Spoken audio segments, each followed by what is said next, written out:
yesterday in 11:37. She's in 3. And then Elaine Thompson-Herah of Jamaica, double Olympic champion last year at 100 and 200, scoring to gold in Tokyo. Won a heat in 10.99 yesterday. She's still in very fine form in one last race of drama, one last lunge for glory. Scotland will be on the outside in the women's 4x4. Nicole Jurgens in fine form. The Jamaicans are the defending champions. Bronze in the Olympics last year, silver last month in Eugene. Watch for Gould to anchor them home. The Nigerians have got a brilliant quartet. Silver behind Jamaica in Glasgow and on the Gold Coast. The South Africans. Coetzee on the lead leg, she's the African champion. Watch for Van der Velde, bronze in the 4 hurdles, just behind her. The Canadians just off the podium in Tokyo. The very experienced Kyra Constantine will anchor them. Could Kenya win their first medal in the women's 4x4? Mary Moore, champion in the 800, will be on the anchor leg. And listen to this. England last tasted glory in the women's 4x4 28 years ago. Almost 3 decades later, is it the host nation turn? Botswana on the inside in 2. Jelle on the lead leg for them, very experienced athlete. The Botswanans got the bronze on the Gold Coast. One last act of drama on a week that will long linger in the memory of everybody lucky enough to be here. It's the final of the women's 4x400 metre relay. Botswana in 2, England in 3, Kenya 4, Canada 5, South Africa 6, Nigeria 7, Jamaica 8, and Scotland on the outside in lane 9. Greetings everyone and welcome back to the channel. So guys, because what happened at the 2026 Commonwealth Games left many athletics fans asking one big question: is Elaine Thompson-Herah really finished, or have people been too quick to write off one of Jamaica's greatest sprint star? So guys, I want you to watch this video until the end, then I'll come back with more comments. Thank you.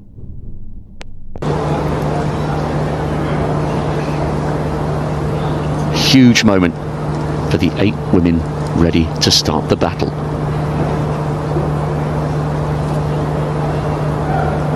Set. Here we go then, with an epic climax to an epic week of athletics. Pretty even at the moment, no big move yet from Salmon, the 400 hurdler specialist, second from the left-hand side for Jamaica. Obi of Nigeria beginning to go well. England have Victoria Uhuru, silver medalist in the individual 400 on the lead leg, and she's beginning to close down on Nduru, African bronze medalist 4 years ago. Zoe Clark on the outside for Scotland. Now Salmon using that 400 hurdle strength to begin to come through. Uhuru running well. The Nigerians just going backwards a little bit. Watch for the positions on this first changeover. England, Jamaica, Scotland going well, and also the Canadians in the mix. A very solid lead there from Uhuru for England, and as they break from lanes here, so the second leg runner Williams goes into the lead. Fantastic for England at the moment. Jodie Williams had a wonderful run for a bronze in the individual 400. Jamaica eased past England there on this second leg. Jamaica with Janelle Broomfield on this second leg. Nothing between these 3, but they're beginning to get away. Really good running here by Bromfield, showing her strength. Jodie Williams absolutely ecstatic with that individual bronze at the end of a difficult season. Listen to the noise, it's incredible, and there are still 2 legs to go. Bromfield now beginning to wade through treacle. Jamaica from England, from Canada, and the Nigerians are a long way out of it at the moment. Well, Scotland in third place at the moment. Beth Dobbin was in treacle in the last 50 metres or so of that for them. They're in fourth place. Down the back straight, Jamaica from England, and the English third leg runner Emma Pippi, who's had a wonderful season, a wonderful game, takes the lead with 200 to run past the Jamaican third leg runner Ronisha McGregor, and the gap is there, it's 3 metres. Canada a further couple of metres back, and Pippi continues to put on the power here. Listen to the noise for Emma Pippi. She was only just off the podium in the individual 400 metres. England have not won this title for nearly 3 decades.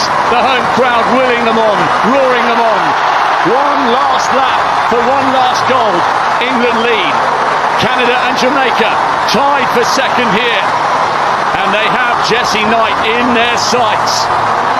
It's Gould, the 800-metre specialist, trying to close for Jamaica with Constantine of Canada. So many times the Canadians have pulled it out of the bag, and Knight is beginning to feel the pressure here. Can she hang on? One last burst for glory. Is it going to be England's night? It's been a glittering, glorious week of athletics. She's still driving, she's still pushing, but Constantine is closing.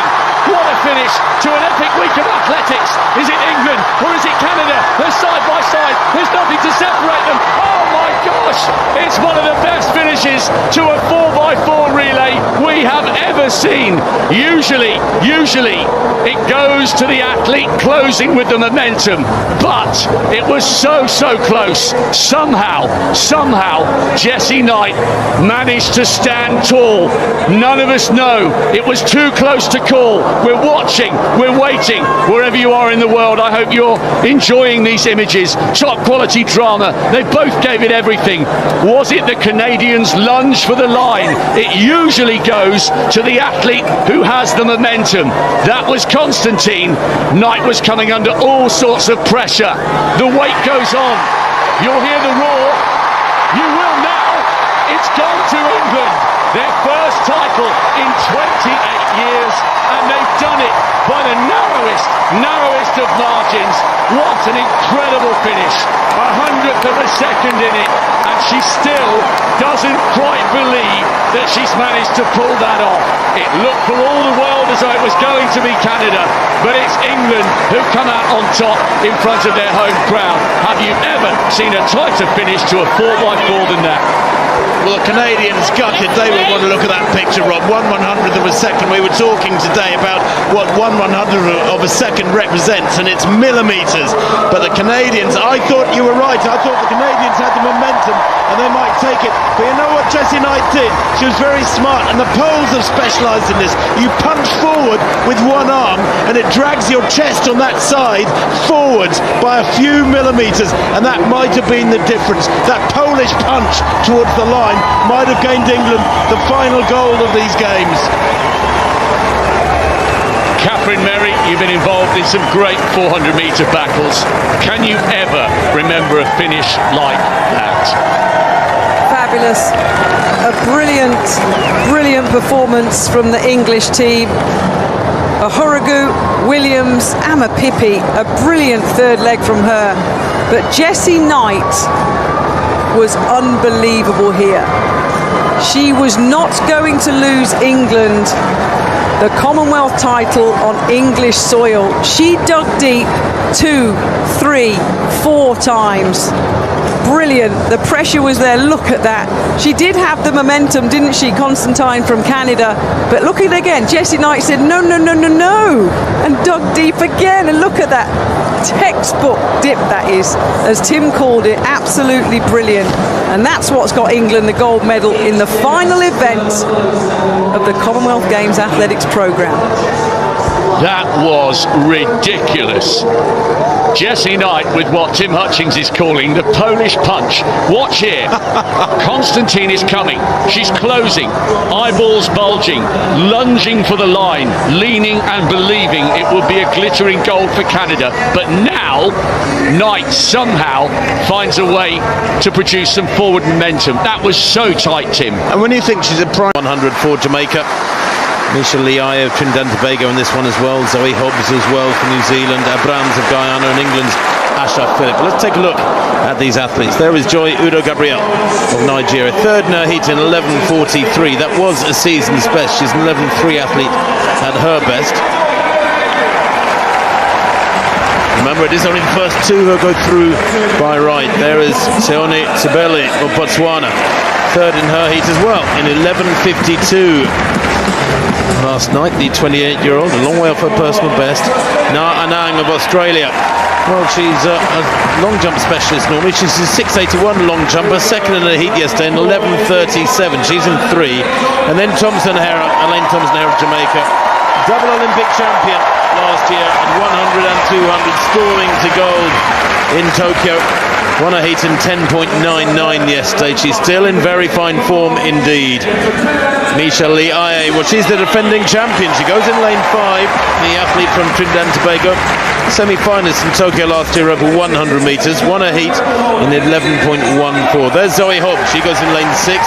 The semi-finalist in the World Championships just a couple of weeks back in Eugene, the Kiwi. 11.09 in her heat. Jasmine Abrams of Guyana went out in the heats of the Olympics last year in Tokyo. She's been one stage better here. She is an 11.07 athlete, and that was this year, but she was much slower in her heat yesterday. And Asha Philip of England, listen to 2018 at the Commonwealth Games. Great athlete on her day. Here, she was third in her heat in 11.27, a season's best. So, improving, Asha Philip, her lifetime best, 11.10. Well, Elaine Thompson-Herah, back and shoulder problems have kept her at bay. Coached by Stephen Francis, who coached the great Asafa Powell just a few years back. She is the second fastest athlete in history, if you want some idea of her pedigree, as if being double Olympic champion isn't enough. She is a quite fabulous athlete. Will we see her here take the gloves off a little more than yesterday when she ran 10.99 to win her heat? Thompson-Herah, standing favourite in 4 there in the yellow of Jamaica in the centre. Going well at the moment. It's going well in 1 is Udo Gabriel, but Thompson-Herah moving away here. Great run from Zoe Hobbs of New Zealand to snatch second place there. Misha Liai, about 1.5 metres behind the Kiwi. That was a very, very out of sorts run from the Trinidad and Tobago athlete. 11.05 there for Thompson-Herah. Well, it still leaves a few questions unanswered. What was the wind doing there? Just waiting to see. 0 wind and 11.05. I think she might be a little bit disappointed with that. The temperature has dropped a fair bit over the last couple of hours. It's not really a warm evening any longer. 7:45 here in Birmingham. But what a run from Zoe Hobbs. 11.05 for Thompson-Herah, 11.15 for the Kiwi, who has booked her place in the final. Brilliant run by Zoe Hobbs for second. She's third from the left-hand side as we look at it here. Michelle Liai was always going to come under pressure with Hera to her left. And I think that was an excellent run by the New Zealander, who stormed to a new national record in the heats in Eugene en route to the semi-finals. Thompson-Herah, I think, kept her powder dry there. She did what she needed to do just off the podium in the 200 on the Gold Coast. I think it's a brilliant affirmation of what the Commonwealth Games means to her, that a 4-time individual reigning Olympic champion has chosen to come here because she's desperate to add the Commonwealth crown to all those Olympic titles. She's into the final and looked very impressive. Yes, it wasn't as fast and perhaps not quite as effortless looking as the heat team, but then the pressure's on. They've got to deliver in the semis. She did, and she's got the chance to run again in the big showdown. I'm just thinking, Rob, that we would normally expect, I know she eases off a long way out there, but we'd normally expect Thompson-Herah, if everything's good and in still air, to be going down there well below 11 seconds. And, you know, she marginally beats Zoe Hobbs there by about half, 3/4 of a metre. Nothing wrong, no indications of injury or anything, but she didn't look all smiles and delighted with herself as she was walking away after the race. And I still think there's a question mark there. I don't know what you think, Kath Mary. I think she looked pretty easy, to be honest. But she's one of those athletes, Tim, isn't she, that she's sometimes very hard to read. I was just watching her balance. You mentioned the problems that she's had. She's had Achilles problems, a bit of shoulder issues as well. Hello guys, I hope you've just watched that full video. Coming into the women's 100 meters, the pressure was already enormous in Commonwealth Games. Elaine Thompson-Herah had endured a difficult season with injury and questions still surrounding her form. And when an athlete of her level start struggling, people immediately begin asking the uncomfortable questions. Has the best version of Elaine already passed? But Elaine was not standing on that track to answer question with words. She had one chance to answer with her feet. The gun went off, and suddenly all the talking had to stop. Elaine Thompson Hera produced an 11.03 seconds run to secure her place in the final. Now, 11.05 may not sound like the kind of time that make the athletics world explode, but sometimes the number on the clock doesn't tell the whole story, because after everything she had been through, simply making that final was already a statement. It was Elaine saying, "You may question my form, but you don't get to decide when I am finished." And that is what makes veteran athletes so dangerous. You can look at their recent results and assume the story is over, but experience has a funny way of showing up when the pressure is highest. Remember, this is an athlete who knows what it feels like to stand on the biggest stage in the world. She knows how to handle pressure. She knows what it means to represent Jamaica, and mostly important, she knows how quickly one race can change the entire conversation. But while Elaine's story was about resilience, another Commonwealth Games race reminded everyone of something completely different. In athletics, crossing the finish line doesn't always mean the story is finished. The women's 4x400 meter relay produced an unbelievable finish between England and Canada. It was so close that England initially appeared to have taken the gold medal by just 100th of a second. 100th. 100. That is the kind of margin where you can blink and miss history.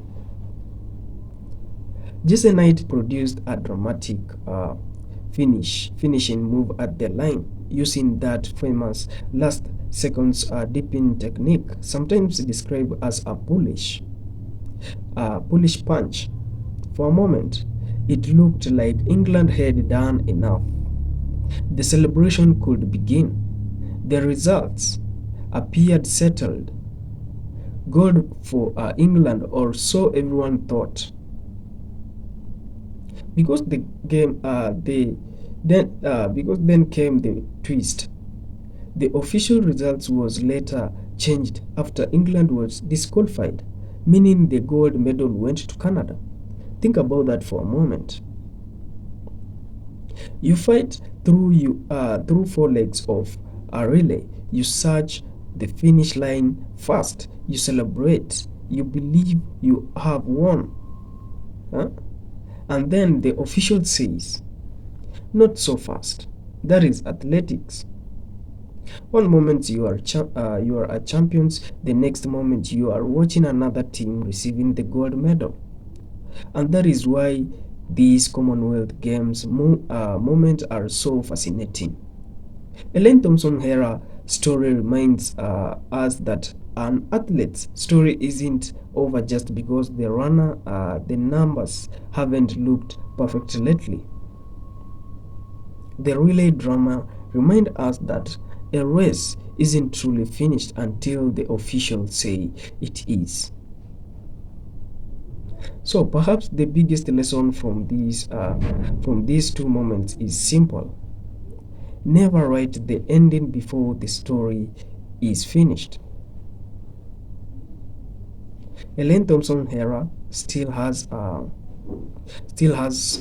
something to prove, and after everything she is been through, maybe that is exactly what makes her story so interesting.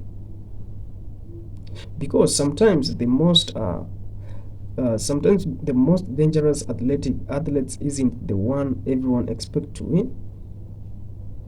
It's the one everyone has already counted out. That's the truth. And Jamaica knows something about comebacks. So now the question is no longer, is Elaine Thompson-Herah finished? The question is, what happens if Elaine finds her best form again? I want to hear from you. Kindly go to the comment section, do something there, then I'll be there with you. We'll share. Please don't forget to share the video and don't forget to subscribe to the channel. Thank you.